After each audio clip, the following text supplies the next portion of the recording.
नमस्कार, मैं हूं कुमार अभिषेक और आज हमारे साथ एक बेहद ही अहम गेस्ट प्रोफेसर मनींद्र अग्रवाल हैं।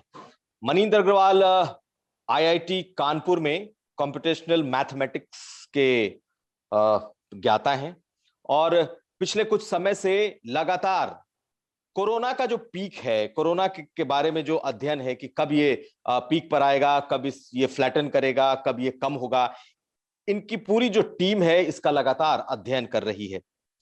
पिछले साल सरकार ने जो एक कमेटी बनाई थी उसके ये सदस्य रहे हैं और फिलहाल 3 लोग मिलकर इस वक्त जो एक लक्ष्य इन्होंने नाम दिया है, जो कि कोरोना के स्पाइक के साथ साथ जो ये कोरोना का पीक है इस पर रिसर्च कर रहे हैं। डॉक्टर मनींद्र, आपका बहुत स्वागत है हमारे इस कार्यक्रम में।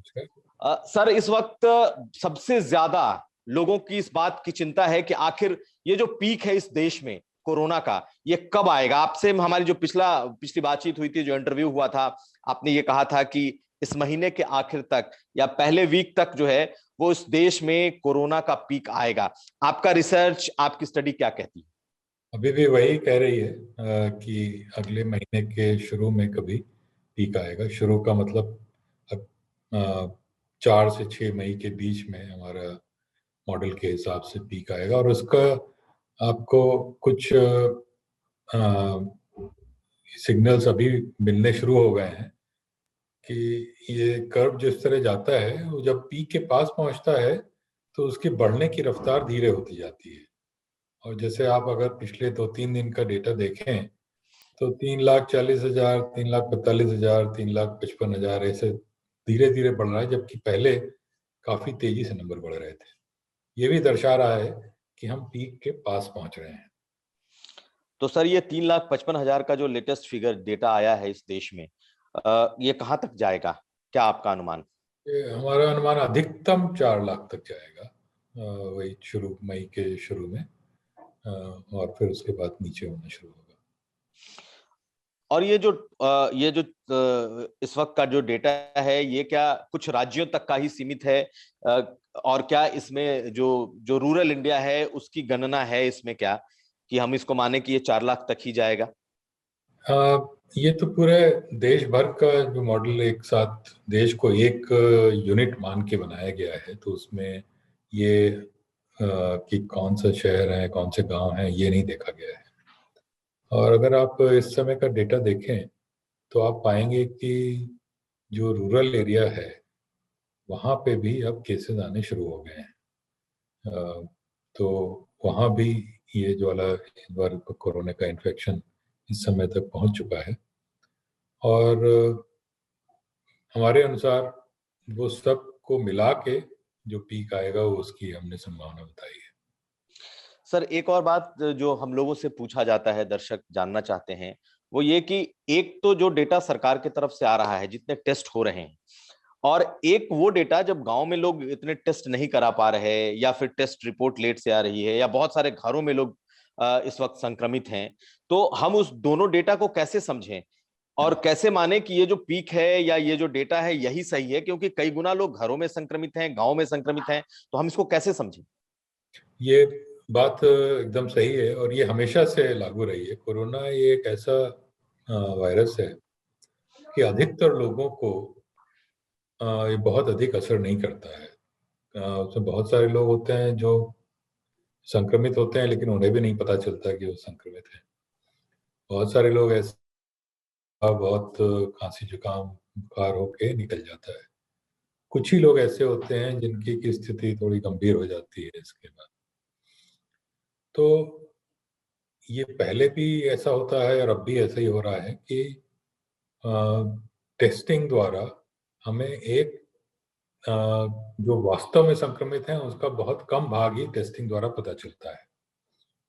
तो इसके लिए हमने अपने मॉडल में एक नया पैरामीटर डाला है विशेष रूप से, जो कि इसको नापता है, जिसका पता लगाता है कि वास्तव में कितने इन्फेक्शंस हैं। और टेस्टिंग द्वारा जो आ रहे हैं वो तो अपनी जगह है, क्योंकि जो टेस्टिंग द्वारा संक्रमित निकलते हैं वो फौरन क्वारंटाइन हो जाते हैं। वो संक्रमण फैलाते नहीं है। एक बार टेस्टिंग जिसकी हो गई, पॉजिटिव आ गया, उसने संक्रमण फैलाना बंद कर दिया। तो संक्रमण जो फैला रहे हैं ये वो लोग हैं जिनके अभी तक टेस्ट नहीं हुए।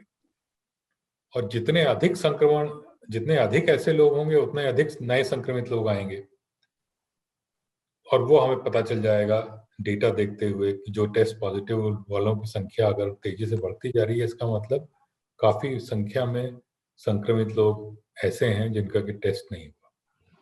तो इस कैलकुलेशन के द्वारा हम अपने मॉडल में निकालते हैं कि वास्तव में कितने लोग संक्रमित हैं, और उसके अनुसार भी जो पीक जिसको हम कह रहे हैं वो उसी समय आ रही है।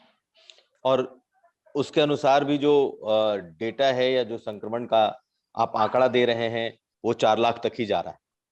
वो नहीं, वो ये केवल टेस्ट जिनको हम कह रहे हैं टेस्टेड पॉजिटिव का आंकड़ा 4 लाख तक जाने की संभावना है। जो वास्तव में संक्रमित हैं वो तो काफी बड़े संख्या है, लेकिन उनमें अधिक कोरोना में एक बात विशेष रूप से ध्यान रखने की जरूरत है, जिसको हम सबको समझना चाहिए कि कितने लोग टोटल संक्रमित हो रहे हैं ये बहुत महत्वपूर्ण नहीं है। कितने लोग ऐसे हैं जो संक्रमित होके सिम्टोमेटिक हैं, जिसमें कि कुछ सीरियस सिम्टम्स आ रहे हैं, वो महत्वपूर्ण आंकड़ा है। क्योंकि लोगों किसी को थोड़ा बहुत खांसी जुकाम हो के ठीक हो गया, क्या फर्क पड़ता है, बहुत लोग होते हैं। कोरोना से नहीं, नॉर्मल फ्लू से संक्रमित होते रहते हैं। ये भी नॉर्मल फ्लू भी वायरस है। करोड़ों की संख्या में हर साल लोग संक्रमित होते हैं, लेकिन कोई बॉदर नहीं करता क्योंकि उससे कोई बहुत नुकसान नहीं होता।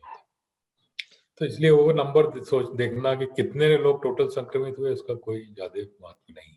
तो ये 4 लाख सर वैसे लोग होंगे जो जिनमें जिनमें सिम्टम्स आएंगे? सिम्टम जो नहीं, 4 लाख से भी कम होंगे, क्योंकि जिस प्रकार से टेस्टिंग हो रही होती है कि कोई जिसमें सिम्टम्स हैं वो कहता है कि भाई मुझे लगता है कोरोना हुआ, उसका टेस्ट होता है, पॉजिटिव आता है। फिर उस साथ ही साथ उसके फिर सारे परिवार वालों का टेस्ट होता है या उनका टेस्ट होता है, जिसको कॉन्टैक्ट ट्रेसिंग कहते हैं। फिर उसके संपर्क में कौन कौन आया पिछले कुछ दिनों में, उन सब का टेस्ट होता है। उसमें कुछ लोग पॉजिटिव निकलते हैं, और ये जरूरी नहीं है कि जो उन लोग वो लोग पॉजिटिव निकले वो सिम्टोमेटिक हों, एसिम्टोमेटिक भी होते हैं। एक्चुअली जो डेटा आप देखें, जितने लोग टेस्ट पॉजिटिव हो रहे हैं 90% लोग एसिम्टोमेटिक या माइल्डली सिम्टोमेटिक। तो सर हम चर्चा कर रहे थे इस बात पर कि ये जो स्पाइक है या जो ये इस वक्त हम देख रहे हैं कोरोना का असर, ये कब तक कम होगा? हम लोगों ने रूरल इंडिया की चर्चा कर ली। सर ये इस वक्त महाराष्ट्र, उत्तर प्रदेश, गुजरात, छत्तीसगढ़, दिल्ली, ये जो सबसे बड़े केंद्र इस वक्त बने हुए हैं पूरे देश में, एक तरीके से ये सबके सब अपने अपने जगहों पर एपिसेंटर जैसे बने हैं। क्या ये माना जाए कि सब एक साथ इस महीने के आखिर होते होते कम होना शुरू होंगे या रुकेंगे? एक साथ नहीं, थोड़ा आगे पीछे होगा। महाराष्ट्र जैसे इस समय कुछ दिन से अपने पीक पे चल रहा है हमारे मॉडल के अनुसार, और अब वो धीरे धीरे नीचे आना शुरू करेगा। उत्तर प्रदेश भी लगभग अपने उच्चतम स्तर पे है, और फिर कुछ दिनों में वो नीचे आना शुरू करेगा। छत्तीसगढ़ पीक पे पहुंच चुका है, फिर वो भी कुछ दिनों में नीचे आना शुरू करेगा। बिहार अभी भी ऊपर चल रहा है, लेकिन ज़्यादा दिन तक संभावना नहीं है उसके ऊपर जाने की। गुजरात शायद कुछ दिन और लगेंगे उसको, मई के पहले हफ्ते में शायद वो पीक पे होगा। और जो दक्षिण के प्रदेश हैं जैसे कर्नाटक, तमिलनाडु, इनको और कुछ दिन लगेंगे, मतलब 10 मई या 15 मई के आसपास तक ये लोग पीक पे होंगे। तो थोड़ा अलग अलग समय पे है पीक अलग अलग प्रदेशों का, लेकिन सब मिला के दिल्ली का पीक एक्सपेक्टेड है कि अभी अगले कुछ दिनों में आएगा। तो सर ये अगर हम माने कि दिल्ली का पीक का कोई कट ऑफ डेट हम देख सकते हैं क्या, या महाराष्ट्र 30 या अप्रैल उत्तर प्रदेश का कोई? 30 अप्रैल तक महाराष्ट्र, जैसे मैंने कहा कि उस समय अपने पीक पे है। उत्तर प्रदेश 1 या 2 दिन में मेरे अनुसार पीक पे होगा। और छत्तीसगढ़ जैसे मैंने कहा अभी पीक पे पहुंच चुका है। बिहार शायद 3-4 दिन लगेंगे, यही दिल्ली को लगेगा। तो ये है इस प्रकार से सबका अलग अलग समय। सर, पीक पर पहुंचना, एक पीक पर पहुंच कर के क्या ये माना जाए कि आज के समय में अगर 3,55,000 मामले आ रहे हैं, 3,50,000 मामले आ रहे हैं, तो ये पीक पर कुछ दिन रुकेगा या पीक के बाद तेजी से ये फ्लैटन होना शुरू होगा, इसका ग्राफ नीचे आना शुरू होगा? ये निर्भर करता है। अगर जैसे कुछ परिस्थितियां ऐसी बन जाती हैं जिससे कि पीक पे कुछ समय रहता है ग्राफ, जैसे कि एक उदाहरण दें कि यदि टेस्टिंग के रिजल्ट्स आने में देरी हो रही है, तो जो रिजल्ट पहले आने चाहिए थे वो 1 या 2 दिन 3 दिन बाद आते हैं, तो उसकी वजह से वो कर्व थोड़ा फ्लैटन हो जाता है वहाँ पीक पे। लेकिन अधिक समय तक पीक पे रहने की संभावना नहीं रहती है, तो कुछ दिनों में उसके बाद नीचे आना शुरू हो जाएगा। और सर, एक तो माना जाए कि ये 3.5 लाख या 4 लाख का जो आंकड़ा है, ये पीक पर है, पहुंच रहा है, पीक पर रुक रहा है, फ्लैटन होना शुरू हो रहा है। लेकिन असल राहत लोगों तक कब मिलेगी, जब उनको लगेगा कि नहीं, अब सचमुच ये पीक के बाद हम राहत की तरफ बढ़ रहे हैं? इसमें कितना वक्त लगेगा? इसमें समय लगेगा थोड़ा। मेरे अनुसार मई के महीना पूरा निकलना होगा। जून में फिर लोग ऐसी स्थिति आने की संभावना है कि थोड़ी राहत हो, और जुलाई तक आते आते ये इनकी केसेस की संख्या बहुत कम हो जानी चाहिए। सर, जिस तरीके का दूसरी लहर, जिस तरीके की दूसरी लहर ब्राजील में आई, अमेरिका में आई, क्या हम माने कि ये वही लहर है जो इस वक्त भारत में है, या भारत की ये जो ये सेकंड वेव या थर्ड वेव जो कहा जा रहा है, ये उससे अलग है? लगभग लगभग वैसा ही है। उन जगहों में, उन देशों में भी जो लहर आई दूसरी, उसका एक बड़ा कारण था कि लोग सब घर से बाहर निकल के मिलने जुलने लगे। जो कोविड प्रोटोकॉल्स, मतलब मास्क पहनना या सब सैनिटेशन, वो कम कर दिया लोगों ने। और भारत में भी काफ़ी हद तक वही कारण रहा, और साथ ही साथ एक नया म्यूटेशन जो आ गया है भारत में, उसकी जो कि तेजी से संक्रमण फैला रहा है। तो ये दोनों कारण रहे कि तेजी से बढ़ने के सेकंड वेव। तो आपके स्टडी के मुताबिक क्या कोई थर्ड म्यूटेंट भी इसका हो सकता है? क्या अगर कोई ऐसा म्यूटेशन होता है तो ये वक्त और बढ़ सकता है, या फिर अब हम सचमुच इसमें ठहराव देखेंगे? ये हमारी स्टडी तो यहाँ तक नहीं जाती कि म्यूटेंट कैसे नए निकलेंगे, क्योंकि हमारा गणितीय मॉडल है, ये बायोलॉजिस्ट का एरिया है ये इसको स्टडी करना। और वो जो बताते हैं वो ये कि वायरस हमेशा म्यूटेट करता रहता है, तो इसकी संभावना रहती ही है कि कोई ना कोई नया म्यूटेशन ऐसा निकलेगा जो तेजी से फैलने वाला हो या इस प्रकार का हो। तो इसकी संभावना हमेशा रहेगी कि कोई नया म्यूटेंट आ जाए, जब तक कि वो म्यूटेंट इतने अंतर नहीं है कि वो वैक्सीन जो अभी बनी है वो प्रभावित ना हो उस म्यूटेंट पे। तब तक अ, एक थर्ड वेव आने की संभावना उतनी नहीं होगी। और साथ ही साथ यदि लोग थोड़ा मास्क का प्रयोग बंद न करें और थोड़ा अपने पर्सनल हाइजीन का ध्यान रखें, तो उसके बाद थर्ड वेव की संभावना काफ़ी कम हो जाएगी। प्रोफेसर साहब, हम लोग अब थोड़ा यूपी स्पेसिफिक जानकारी आपसे लेना चाहेंगे। उत्तर प्रदेश की क्या स्थिति देख रहे हैं? आपने पहले बताया कि उत्तर प्रदेश भी लगभग इस महीने के आखिर होते होते, अप्रैल आखिर होते होते ये अपने पीक पर होगा। लेकिन उत्तर प्रदेश के कई शहर, लखनऊ सबसे पीड़ित है, 5,000 से 6,000 के बीच रोज हम मामले देख रहे हैं। वाराणसी 2,500 के आसपास आ रहा है, और प्रयागराज 2,000 से ज्यादा आ रहा है। गांवों में अब ये फैल रहा है, छोटे छोटे शहरों में मामले 200, 400, 500 ऐसे मामले दिखाई दे रहे हैं। उत्तर प्रदेश को आप किस वक्त किस तरीके से देख रहे हैं? काफ़ी कुछ उसी प्रकार से उत्तर प्रदेश में, जैसे आप लखनऊ की बात करें तो लखनऊ का डेटा दिखाता है कि वो पीक पे आ चुका है और थोड़ा उससे अब नीचे ही आ रहा है।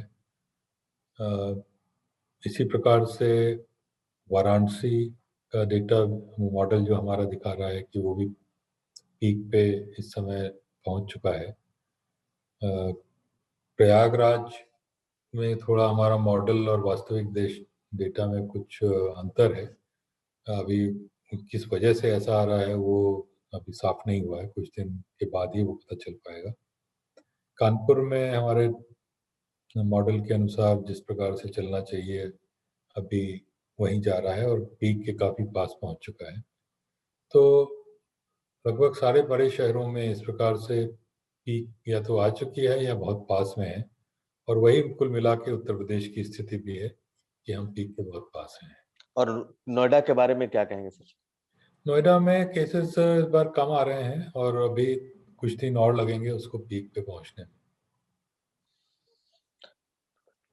तो सर जो दर्शक हैं वो ये मान लें कि जो आपका गणितीय अध्ययन है, जो गणना है, उसके मुताबिक अब हम लोग बिल्कुल पीक के नजदीक हैं और मई के पहले दिन से हम ये माने कि अब जो फ्लैटन का कर्व जो है वो फ्लैटन होना शुरू होगा, केसेस कम होंगे और धीरे धीरे ये राहत आएगी और मई के महीने के बाद से जून में हम फिर से जो दिसंबर और नवंबर वाली स्थिति थी देख पाएंगे। जून में कुछ समय पश्चात वो वाली स्थिति में पहुंच जाने की संभावना है। और एक बात ये सब दर्शकों को मैं बताना चाहूँगा कि हमारा जो सारे प्रेडिक्शंस हैं वो एक गणितीय मॉडल है उसके द्वारा किए गए हैं। इसके जो प्रेडिक्शंस हैं वो काफ़ी हद तक सही दिख रहे हैं, लेकिन 100% संभावना नहीं होती किसी भी कार्य के सही होने की, तो थोड़ा बहुत अंतर आ सकता है। लेकिन मुझे काफ़ी हद तक ये लगता है कि जो प्रेडिक्शंस हैं वो लगभग लगभग सही ही होंगे। सर आपने जो पहली बार सितंबर में जो आप लोगों ने प्रिडिक्ट किया था फर्स्ट वेव का, वो लगभग सही था। तो क्या दूसरे वेव को आप लोग पहले से प्रिडिक्ट कर पाए थे कि ये इस वक्त इस तरीके से आएगा? ऐसा कुछ प्रिडिक्शन कर पाए थे क्या? नहीं, इसको नहीं हम कर पाए थे। फरवरी के महीने में हमने जब एनालिसिस करी थी तो उससे हमारा निष्कर्ष ये था कि सेकेंड वेव आ सकता है, लेकिन वो बहुत अधिक पीक उसकी वैल्यू नहीं होगी, थोड़ा ऊपर जाएगा और फिर नीचे आ जाएगा। और उसका कारण ये था कि बल्कि दो कारण थे। एक तो ये कि नया म्यूटेंट आ जाएगा जो बहुत तेजी से संक्रमण फैलाएगा, ये हमें नहीं मालूम था और ये मालूम करना संभव ही नहीं है। और दूसरा ये कि जो लोगों ने एक प्रकार से फरवरी में काफ़ी हद तक ये सोचना शुरू कर दिया कि अब कोविड समाप्त हो गया है, वैक्सीन भी आ गई है, तो अब संभावना भी फैलने की नहीं है। तो बहुत सारे लोगों ने मास्क पहनना या दूसरे सावधानियां रखना छोड़ दिया और उसकी वजह से एक बहुत अच्छा मौका मिल गया। साथ ही साथ नया म्यूटेंट भी आ गया और उसको मौका बहुत अच्छा मिल गया हर जगह फैलने का। तो ये कुछ ऐसा दोनों चीज़ों का कॉम्बिनेशन हुआ जो हमने प्रेडिक्ट नहीं किया था। लेकिन मार्च के महीने में आते आते 15 मार्च के बाद से फिर हमने उसको प्रेडिक्शन शुरू कर दिया करना। हालांकि तब भी प्रेडिक्शन हमारा उस समय था 20 से 25 अप्रैल के बीच में भारत में पीक आएगी, और पीक की वैल्यू थोड़ी कम ही थी, लेकिन वो जैसे जैसे ये हमें दिखता गया कि और तेजी से फैलता जा रहा है, वो पीक की वैल्यू बढ़ती गई मॉडल के द्वारा। और फिर एक समय एक फेज चेंज हमारे मॉडल में होता है, वो 4-5 अप्रैल को फेज चेंज हुआ जिसमें पैरामीटर की वैल्यूज बदल जाती हैं। तो वो फेज चेंज जब होता है तो फौरन पकड़ में नहीं आता, करीब 10 एक दिन के बाद, 10-12 दिन के बाद पकड़ में आता है। तो 15-20 अप्रैल के आसपास हमने वो पकड़ा फेज चेंज, और तब पीक की वैल्यू और पीक का तारीख जो थी 20 से 25 अप्रैल के बजाय वो शिफ्ट हो गई 1 से 5 मई के बीच में। तब से वो वहीं बनी हुई है और पीक की वैल्यू भी काफी कुछ वहीं पे बनी है। तो पहली मई से 5 मई तक का आपका टाइम कह रहे हैं, आप बता रहे हैं, तारीख बता रहे हैं। डॉक्टर साहब एक सवाल और आपसे लेंगे कि जिस तरीके से पंचायत चुनाव हुए हैं या हो रहे हैं, अभी भी चल रहे हैं, तो क्या वो गणना है आप में कि पंचायत चुनाव में लोग जिस तरीके से अभी भी भीड़ है, लोग कतारें लगी हुई हैं, और यही सवाल फिर वेस्ट बंगाल से भी जुड़ता है कि वेस्ट बंगाल में जिस तरीके से चुनाव हो रहे हैं, कहीं ऐसा तो नहीं है कि ये भारत के आने वाली स्पीक को और आगे ले जाएगा, या फिर जो हम सोच रहे हैं कि 4 लाख तक ये मामले रुक जाएंगे, वो कहीं आगे बढ़ जाएगा वेस्ट बंगाल और उत्तर प्रदेश के जो ये चुनाव है इसकी वजह से? देखिए, चुनाव काफी हद तक हो चुके हैं और उनके द्वारा जो नेचुरली थोड़ा संक्रमण तो बढ़ेगा ही, और उसका डेटा भी आ चुका है। वो डेटा हमने देख के उसको एनालाइज करके उसके हिसाब से कंप्यूटेशन करा है। तो मुझे नहीं लगता कि अब और बहुत अंतर आने वाला है कैलकुलेशन। वेस्ट बंगाल की क्या स्थिति होगी सर, जैसे ही ये चुनाव की प्रक्रिया 2 मई के बाद, क्या वेस्ट बंगाल बढ़ेगा, या वेस्ट बंगाल में जो अभी 10,000 12,000 मामले आ रहे हैं उसी के आसपास रुकेगा? वेस्ट बंगाल अभी बढ़ेगा कुछ दिनों, और उसका पीक जो अभी दिख रहा है वो 1 मई से 5 मई के बीच में है। और वो कहां तक जाएगा?